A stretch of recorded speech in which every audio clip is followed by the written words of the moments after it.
मंडळी, जर तुम्ही बीड जिल्ह्यातल्या राजकारणाकडे बारकाईने पाहत असाल तर एक प्रश्न तुमच्या मनात नक्की आला असेल।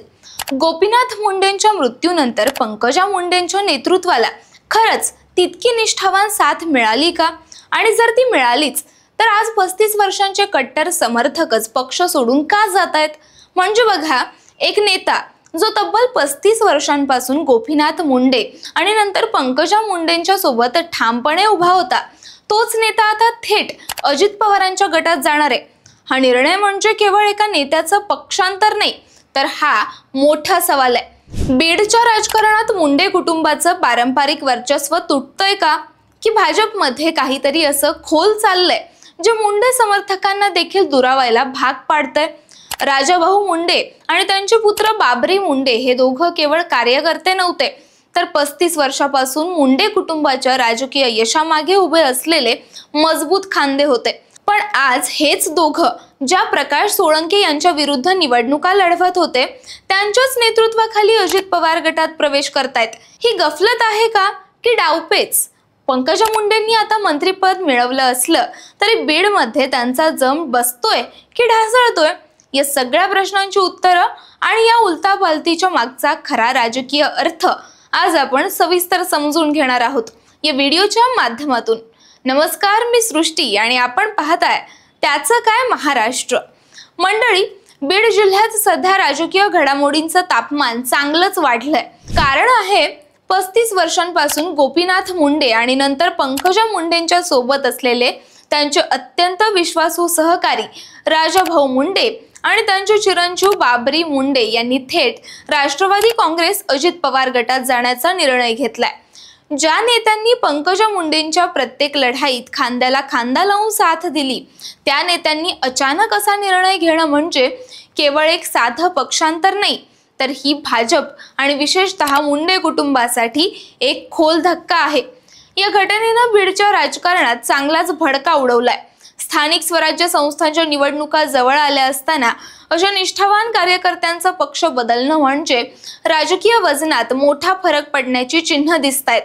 पंकजा मुंडेंच्या वडवणी, माजलगाव, धारूर आणि तेलगाव या भागात मजबूत पकड होती आणि त्या भागांमध्ये राजाभाऊ मुंडेंचा प्रभाव निर्णायक मानला जायचा। त्यामुळेच त्यांच्या या निर्णयानं भाजपाला स्थानिक पातळीवर मोठा फटका बसू शकतो आणि राष्ट्रवादी अजित पवार गटाची पकड अधिक बळकट होऊ शकते। ही सगळी पार्श्वभूमी समजून घ्यायची असेल तर मागे जावं लागेल। राजाभाऊ मुंडे हे केवळ भाजपचे जुने कार्यकर्ते नव्हते, तर त्यांचा मुंडे कुटुंबाशी भावनिक आणि राजकीय नातंही घट्ट होतं। गोपीनाथ मुंडेंपासून ते पंकजा आणि प्रीतम मुंडेंच्या निवडणुकांपर्यंत त्यांनी कायम साथ दिली। त्यांच्या घराण्याचं संपूर्ण राजकीय नेटवर्क बीड जिल्ह्यात सक्रिय आहे।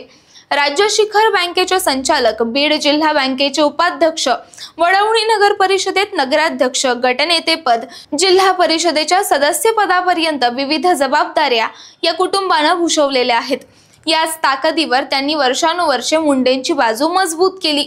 मात्र 2019 नंतरचं राजकारण वेगळं वळण घेत गेलं। पंकजा मुंडेंचा पराभव झाला, मंत्रिमंडळात त्यांना स्थान मिळालं नाही आणि कार्यकर्त्यांमध्ये असंतोष वाढू लागला। वडवणी नगरपंचायतीत देखील प्रकाश सोळंके यांच्या पॅनलनं विजय मिळवल्यामुळं राजाभाऊ मुंडे आणि बाबरी यांना पराभव पत्करावा लागला। हा फक्त एक राजकीय पराभव नव्हता, तर त्यांच्या नेतृत्वाला मिळालेला झटका होता। त्यानंतर लोकसभा निवडणुकीत पंकजा मुंडेंना पराभवाचा सामना करावा लागला आणि त्यानंतर त्यांना भाजपच्या राष्ट्रीय सचिव पदाखेरीज फारसं महत्त्व देण्यात आलं नाही। बीडमध्ये त्यांचं स्थान हळूहळू मागे पडत होतं। मध्यंतरी काही काळानंतर विधान परिषदेवर त्यांना आमदारकी देण्यात आली आणि राज्यात मंत्री म्हणून समावेश केला गेला। पण बीड जिल्ह्याच्या ऐवजी त्यांना जालना जिल्ह्याचं पालकमंत्री म्हणून जबाबदारी देण्यात आली। ही बाब त्यांच्या समर्थकांमध्ये पुन्हा एकदा नाराजीचं कारण बनली। त्याच काळात बाबरी मुंडेंनी अपक्ष म्हणून माजलगाव मतदारसंघातून निवडणूक लढवली, म्हणजेच त्यांनी भाजपच्या अधिकृत उमेदवाराविरोधात बंडखोरी केली होती।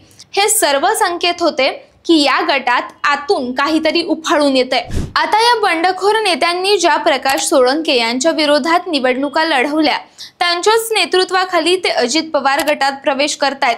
हे चित्र पाहून अनेकांचं डोकं चक्रावतंय.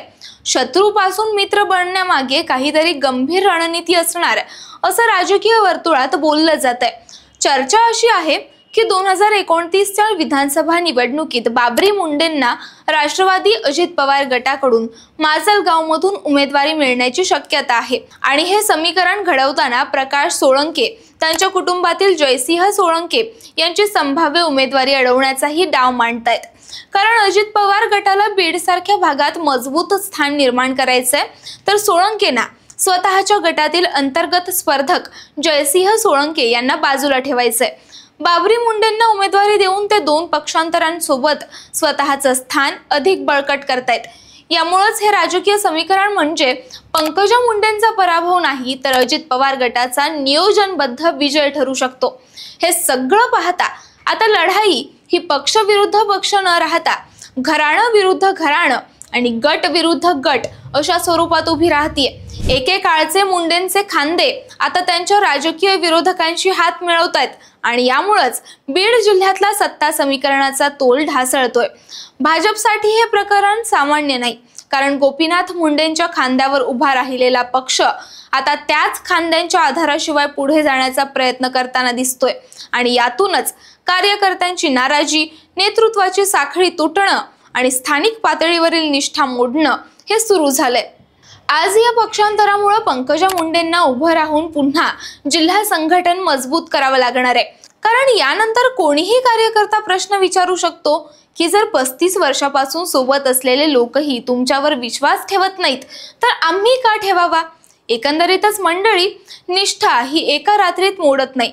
ती मोडते जेव्हा आपलं म्हणणं ऐकून घेतलं जात नाही, जेव्हा स्थानिक कार्यकर्त्यांच्या भावना केवळ तांत्रिक निकालांमागे दाबल्या जातात. राजाभाऊ आणि बाबरी मुंडेंचं राष्ट्रवादी गटात जाणं ही केवळ बदलाची हाक नाही, ती आहे एका सत्तेच्या नजरेतून बाजूला पडलेल्या निष्ठेची उघड प्रतिक्रिया. आता प्रेक्षक म्हणून तुमच्याकडे माझा प्रश्न आहे, पंकजा मुंडेंनी याला फक्त आणखी एक पक्षांतर म्हणून दुर्लक्ष करावं का, की हा एक इशारा समजून पुढील राजकारणाची रणनीती पूर्णपणे बदलायला हवी? तुमचं मत काय? कमेंटमध्ये जरूर कळवा. बाकी राजकारणाच्या आखाड्यात आपली नजर कायम असणारच आहे, तेव्हा कुठेही जाऊ नका. पाहत रहा, सबस्क्राईब करा. त्याचं काय महाराष्ट्र.